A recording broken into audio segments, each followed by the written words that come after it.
नमस्कार दोस्तों, चलिए जानते हैं 10 मिनट में झारखंड की 20 बड़ी खबरों को। लेकिन वीडियो को शुरू करने से पहले लाइक और सब्सक्राइब जरूर कर दें।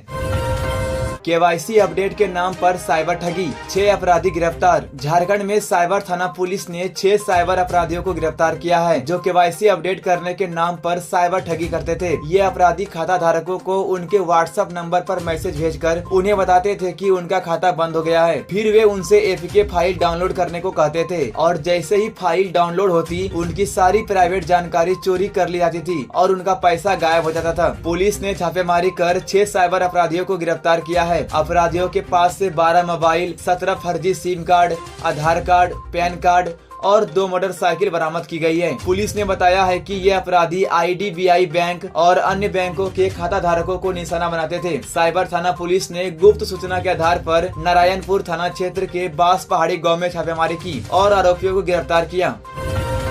झारखंड सरकार का बड़ा फैसला, डॉक्टरों की छुट्टियां रद्द। झारखंड में बढ़ते सुरक्षा संकट के बीच सरकार ने डॉक्टरों की छुट्टियां रद्द कर दी है और सभी अस्पतालों को हाई अलर्ट पर रखा गया है। झारखंड सरकार ने भारत पाकिस्तान सीमा पर बढ़ते तनाव के मद्देनजर और ऑपरेशन सिंदूर के तहत एक बड़ा कदम उठाया है। राज्य के स्वास्थ्य मंत्री डॉक्टर इरफान अंसारी ने सभी सरकारी डॉक्टरों की छुट्टियां रद्द करने का फैसला लिया है। इसके अलावा सभी स्वास्थ्य केंद्रों को अलर्ट मोड में रखा गया है। सभी सरकारी डॉक्टरों को निर्देश दिए गए हैं कि वे 24 घंटा उपलब्ध रहे। सभी प्राइवेट अस्पतालों को भी 24 घंटे सेवाएं देने का निर्देश दिया गया है। राज्य के कैंटोनमेंट और सीमावर्ती इलाकों के अस्पतालों को अतिरिक्त मेडिकल स्टाफ और दवाइयों की आपूर्ति की जाएगी। डॉक्टर इरफान अंसारी ने कहा कि अगर स्थिति गंभीर होती है तो वह खुद बॉर्डर पर जाकर अपनी जिम्मेदारी निभाएंगे। उन्होंने कहा कि मैं पहले डॉक्टर हूँ, फिर मंत्री हूँ और मेरा पहला कर्तव्य है लोगों की जान बचाना।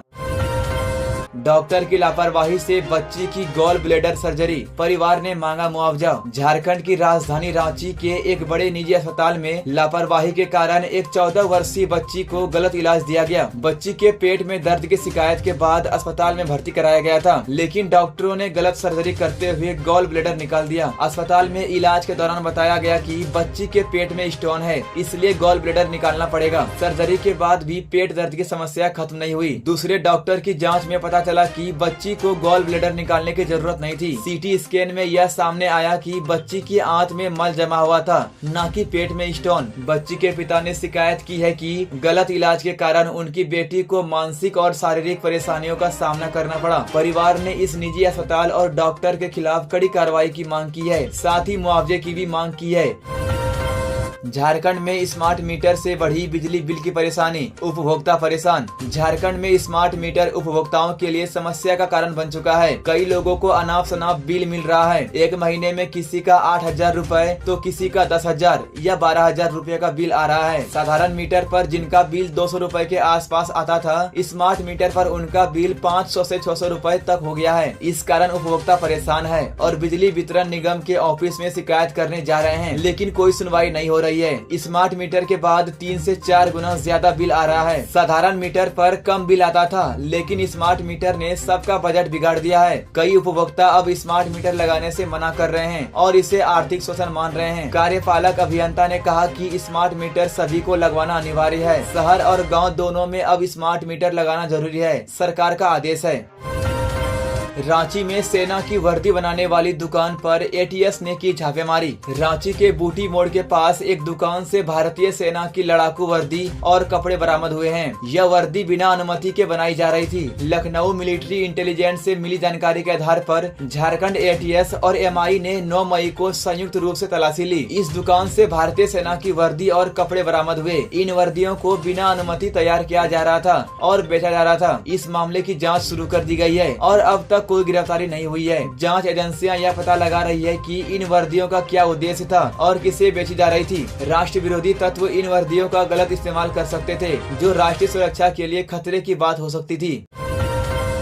झारखंड में मुख्यमंत्री डिजिटल हेल्थ योजना, विशेषज्ञ डॉक्टर की सलाह अब ऑनलाइन मिलेगी। झारखंड सरकार ने मुख्यमंत्री डिजिटल हेल्थ योजना को मंजूरी दे दी है। इस योजना का उद्देश्य राज्य के नागरिकों को गुणवत्तापूर्ण स्वास्थ्य सेवाएं देना है। अब लोग ऑनलाइन विशेषज्ञ डॉक्टर की सलाह भी ले सकेंगे। मुख्यमंत्री डिजिटल हेल्थ योजना के तहत स्वास्थ्य सुविधाओं को डिजिटल रूप में लाया जाएगा। अगले 5 सालों में इस योजना को चरणबद्ध तरीके से सभी स्वास्थ्य संस्थानों में लागू किया जाएगा। योजना पर 299 करोड़ 30 30 लाख रुपए खर्च किए जाएंगे। वाईफाई और सीसीटीवी से लैस होंगे सभी सरकारी स्वास्थ्य संस्थान। ऑनलाइन विशेषज्ञ डॉक्टर की सलाह लेने की सुविधा होगी। CDSE और ABDM के तहत सभी अस्पताल आपस में जुड़ेंगे, जिससे इलाज में सुविधा होगी। हजारीबाग के इंदिरा गांधी स्कूल के सरकारी क्वार्टर पर अवैध कब्जा, SDO को सौंपा गया पत्र। हजारीबाग में इंदिरा गांधी आवासीय बालिका विद्यालय के सरकारी क्वार्टर पर अवैध कब्जा किया गया है। इस मामले में स्कूल के प्रभारी प्राचार्य प्रवीण रंजन ने सदर SDO बैजनाथ कामती को पत्र लिखा है, जिसमें उन्होंने अवैध कब्जा हटाने की मांग की है। इंदिरा गांधी विद्यालय के सरकारी क्वार्टर पर कुछ लोग लंबे समय से अवैध कब्जा कर रहे हैं। इसके अलावा विद्यालय के बाहरी परिसर में बालू और गिट्टी का अवैध भंडारण किया गया है, जिससे स्कूल की सुंदरता प्रभावित हो रही है। SDO बैजनाथ कामती ने बताया कि उन्होंने इस शिकायत को गंभीरता से लिया है। जांच रिपोर्ट के बाद अवैध कब्जे को बलपूर्वक हटाया जाएगा। इंदिरा गांधी स्कूल 1984 में स्थापित हुआ था और यह लड़कियों के लिए आवासीय विद्यालय है। बड़े अच्छे रिजल्ट के कारण यह स्कूल राज्य भर में प्रसिद्ध है।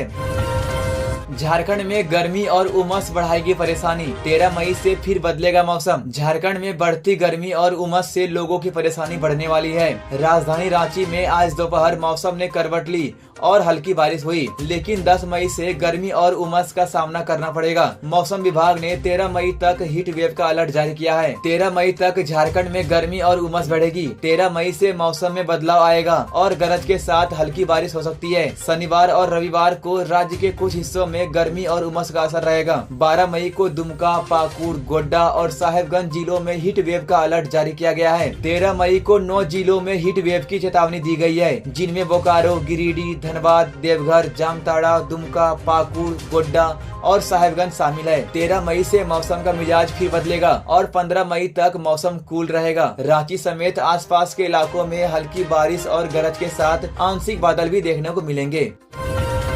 शराबी बेटे ने मां को पीट कर मार डाला, पुलिस ने किया गिरफ्तार। चतरा जिले के गिद्धौर थाना क्षेत्र में शुक्रवार को एक दिल दहला देने वाली घटना सामने आई है। यहाँ एक बेटे ने शराब के नशे में अपनी मां को पीट कर मार डाला। यह घटना सिमरा तरी गाँव की है। शुक्रवार की सुबह अनिल भुइया ने अपनी 55 वर्षीय मां महेश्वरी देवी को बुरी तरह पीटा। अनिल ने शराब पी रखी थी और वह हमेशा अपनी मां और पत्नी के साथ मारपीट करता था। आज की मारपीट के बाद महेश्वरी देवी की मौत हो गई। गांव में अनिल घूम रहा था और ग्रामीणों ने इसकी सूचना पुलिस को दी। पुलिस तुरंत मौके पर पहुंची और अनिल को गिरफ्तार कर लिया। पुलिस ने महेश्वरी देवी के शव को कब्जे में लिया और पोस्टमार्टम के लिए भेज दिया। झारखंड में बन रहा नया इंटरनेशनल एयरपोर्ट, 3 राज्यों को होगा सीधा फायदा। झारखंड को बहुत जल्द एक और एयरपोर्ट की सौगात मिलने वाली है। पूर्वी सिंहभूम जिले के धालभूमगढ़ में इंटरनेशनल एयरपोर्ट बनाया जाएगा। इस एयरपोर्ट का फायदा सिर्फ झारखंड को ही नहीं, बल्कि पश्चिम बंगाल और ओडिशा के सीमावर्ती इलाकों को भी मिलेगा। जमशेदपुर से 60 किलोमीटर दूर बनने वाला यह एयरपोर्ट विकास की रफ्तार बढ़ाएगा। जमीन अधिग्रहण और पेड़ों की कटाई की अनुमति के लिए प्रक्रिया तेजी से चल रही है। उपायुक्त ने निर्देश दिया कि प्रभावित परिवारों को समय पर मुआवजा मिले और पूरा काम पारदर्शी हो। 2019 में एयरपोर्ट का शिलान्यास तत्कालीन मुख्यमंत्री रघुवर दास और केंद्रीय मंत्री जयंत सिन्हा ने किया था। 2020 तक 72 सीटर विमान उड़ाने का लक्ष्य था, लेकिन पेड़ और जमीन की दिक्कतों की वजह से काम रुक गया था। एयरपोर्ट बनाने के लिए 99 हेक्टेयर जंगल की जमीन चाहिए और 79,000 से ज्यादा पेड़ों की कटाई करनी होगी। वन विभाग ने मंजूरी तो दी है, लेकिन कहा है कि जितनी जमीन ली जा रही है उतनी ही नई जमीन भी देनी होगी। सितंबर 2024 में पर्यावरण मंत्रालय ने 19 सवालों में स्पष्टीकरण मांगा, जैसे कि पेड़ काटने से पर्यावरण को क्या नुकसान होगा और स्थानीय लोगों को क्या फायदा मिलेगा। यह airport Tata steel, Tata Motors और कई अन्य कंपनियों के लिए फायदेमंद होगा। रांची और कोलकाता की उड़ानों पर निर्भरता कम होगी। पहले चरण में 240 एकड़ में रनवे और टर्मिनल बनाया जाएगा। दूसरे चरण में रनवे को 4400 मीटर तक बढ़ाया जाएगा, ताकि बड़े विमान भी उतर सके। झारखंड के लेटेस्ट न्यूज को सबसे पहले देखने के लिए हमारे चैनल को सब्सक्राइब जरूर करें।